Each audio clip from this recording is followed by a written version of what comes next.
विश्व के सारे लोग करे जो साथ में मिलकर प्रार्थना, सबका मंगल होगा तब, सबका मंगल होगा तब, बढ़ेगी विश्व की। बुद्धि योग नहीं है, विवेक योग नहीं है, समझ का योग नहीं है, कर्मात्मा नहीं है, तो कर्म होते हुए भी जो फल आएगा वह फल कोई लाभ नहीं देगा। सभी को शुभेच्छा। हैप्पी थॉट्स तेज ज्ञान फाउंडेशन द्वारा आयोजित ध्यान प्रार्थना बीज बोने के लिए आप सबका स्वागत करते हैं। रोज हम सब मिलकर प्रार्थना करते हैं ताकि हम खुद भी स्वस्थ रह पाएं और जो बीमार हैं उन्हें भी हम अपनी प्रार्थना का बल पहुंचा पाएं। तो आइए ग्रहणशील रहते हैं और इस प्रार्थना का लाभ लेते हैं। सभी आंखें बंद करें। प्रार्थना में परमात्मा से जीव कल्याण के लिए ऐसे शब्द कहें जिससे भाव जगे, तरंग उठे और वह तरंग चारों तरफ का वातावरण पॉजिटिव बना दे, नकारात्मक तरंग समाप्त हो जाए।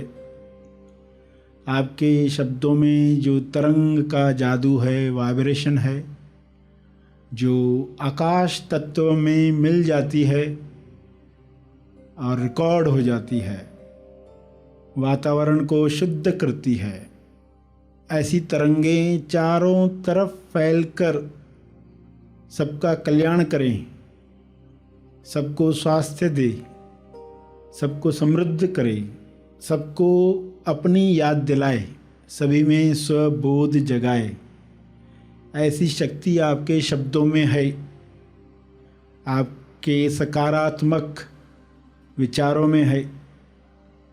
उन तरंगों को वाइब्रेट होने दें, हृदय से करें, उसके साथ भाव भी जोड़ें।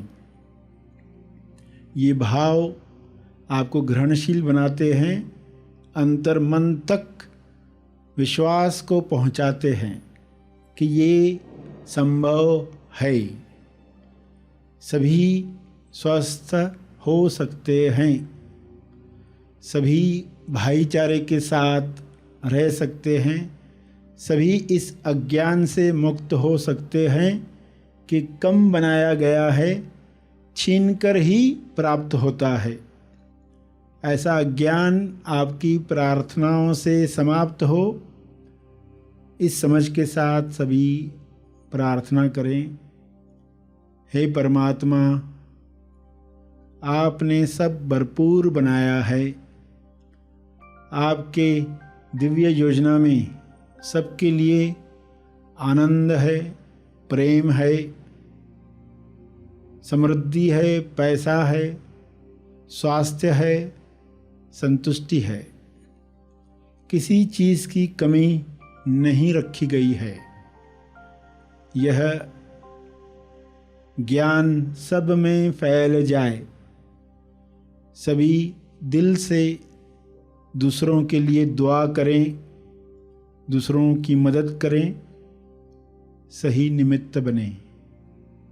आप ऐसा आशीर्वाद हम सबको दो ताकि विश्व से सारी नकारात्मकता दूर हो जाए, सभी भाईचारे के साथ मिलजुल कर स्वर्ग जैसा जीवन जिएं, एक दूसरे के विकास में खुश हो जाएं, एक दूसरे के स्वास्थ्य के लिए कोशिश करें। केवल अपना स्वास्थ्य नहीं, सबका स्वास्थ्य उनको प्यारा लगे। ऐसा धरती पर स्वर्ग बन सकता है। हे परमात्मा, आपका ऐसा शुभ्र प्रकाश हर जीव पर बरसाओ वाइट लाइट सब पर बरसे, ताकि हर जीव से दुख दूर हो जाए, नकारात्मक फीलिंग समाप्त हो जाए। आप यही चाहते हो, आप सदा से ये संदेश देते रहे हो। हम सब इस संदेश के लिए ग्रहणशील बने, ऐसे हम सब पर कृपा करो। हे परमात्मा, हर इंसान का अंतर्मन केवल सकारात्मक चीज़ों के लिए ग्रहणशील बने। नकारात्मकता को कोई जगह नहीं है, वह केवल अज्ञान का परिणाम है। यह अज्ञान मिट जाए, सभी अंतर्मन तक कन्विंस हो जाएं कि सबके मंगल में ही हमारा मंगल है, सभी के स्वास्थ्य मुक्ति में हमारी मुक्ति है। हमारी यह याचना पूरी हो। आपका बहुत बहुत धन्यवाद। अपने शब्दों में आप इस प्रार्थना को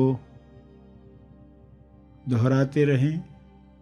जो समय इस वक्त प्रार्थना के लिए मिला है, वह ऐसे उपयोग में लाएं ताकि सबका कल्याण हो। अपने शब्दों की तरंग को पूरे विश्व में जाते हुए महसूस करें।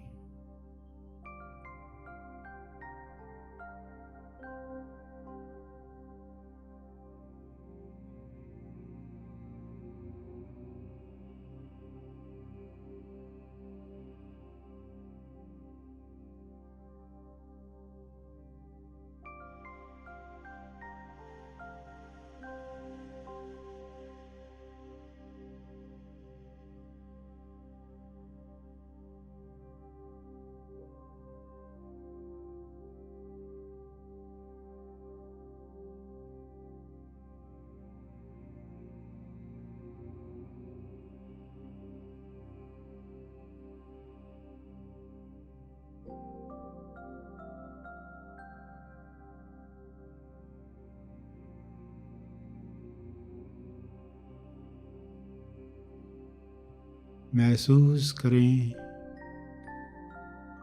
सकारात्मक तरंगों को।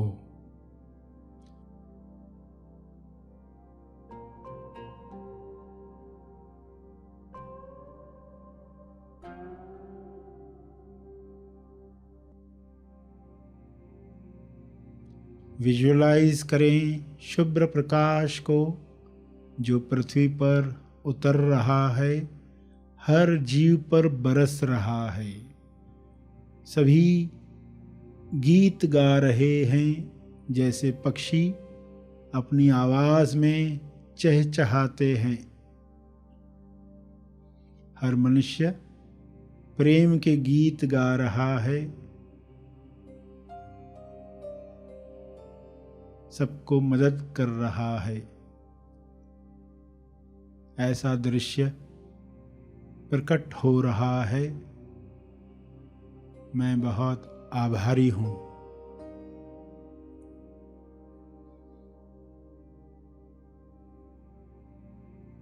अंत में तप अर्पण करें, अपने तप का अर्पण करें।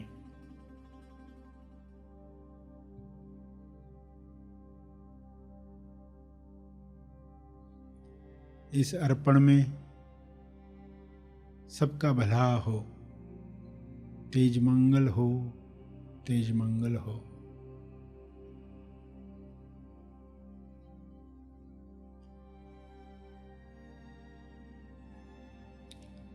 सभी धीरे धीरे आंखें खोलेंगे।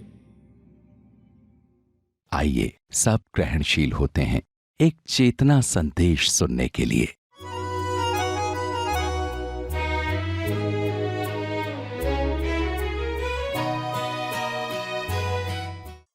बुद्धि योग नहीं है, विवेक योग नहीं है, समझ का योग नहीं है, कर्मात्मा नहीं है, तो कर्म होते हुए भी जो फल आएगा वह फल कोई लाभ नहीं देगा। तो अगर समझ है तो तीनों के कॉम्बिनेशन से, योग से आप सही कर्म कर पाओगे। किस भावना से आप सीमा पर युद्ध लड़ रहे हो। अर्जुन युद्ध के मैदान पर किस भाव से लड़ना शुरू करता है। अर्जुन को सही कर्म योग सिखाने के लिए कृष्ण ने क्या क्या बताया और बार बार बताते रहे।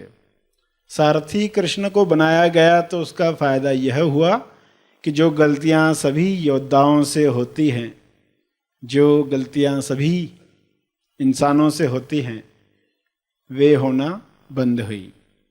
यानी कर्म का बंधन नहीं बना। हालांकि युद्ध किस तरह का कर्म दिखाती है, जहां हत्या हो रही है, जैसे सीमा पर फौजी मार रहा है, तो क्या वो पाप कर्म हुआ? वह पाप कर्म नहीं हुआ। पाप कर्म हो सकता है, वही क्रिया पाप कर्म हो सकती है यदि उसमें द्वेष आ जाए, यदि उसमें नफरत आ जाए। अर्जुन के साथ ये होता रहा युद्ध में और कृष्ण बार बार बताते रहे। वही क्रिया पाप कर्म हो सकती है, वही क्रिया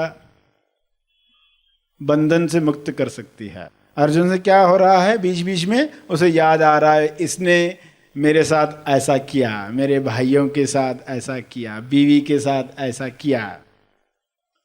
यानी पर्सनल हो रहा है, युद्ध पर्सनल हो रहा है, व्यक्तिगत। अगर ऐसा नहीं किया होता तो नहीं मारने वाले थे। तो फिर इम्पर्सनल नहीं दिख रहा। कैसे लोग समाज में अशांति ही फैलाएंगे। ऐसे राज्य में, कौरवों के राज्य में कोई भी सुरक्षित नहीं रहेगा। महल की रानी सुरक्षित नहीं है तो और कौन सुरक्षित होगा। इसलिए मरना चाहिए दुर्योधन को, इसलिए उनका राज्य खत्म होना चाहिए, इम्पर्सनल। तो वह युद्ध भी आवश्यक हो गई, वह युद्ध भी पाप कर्म नहीं रही। तो जो लोग कर्म मार्ग पर चल रहे हैं उन्हें सजग रहना है कि कौन सा व्यवहार कहीं प्रतिक्रम तो नहीं बन रहा, कहीं कुकर्म तो नहीं बन रहा, बेहोशी में कहीं किसी का नुकसान तो नहीं हो रहा। तो वह कर्म योगी बनने लगा है।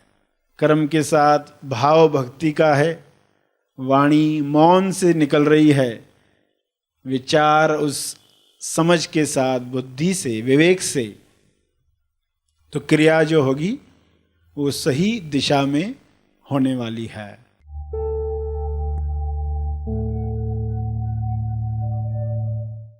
प्रार्थना और मार्गदर्शन का सभी ने लाभ लिया। आइए यहीं पर समाप्त करते हैं। कल फिर मिलेंगे। तब तक के लिए धन्यवाद। Happy thoughts.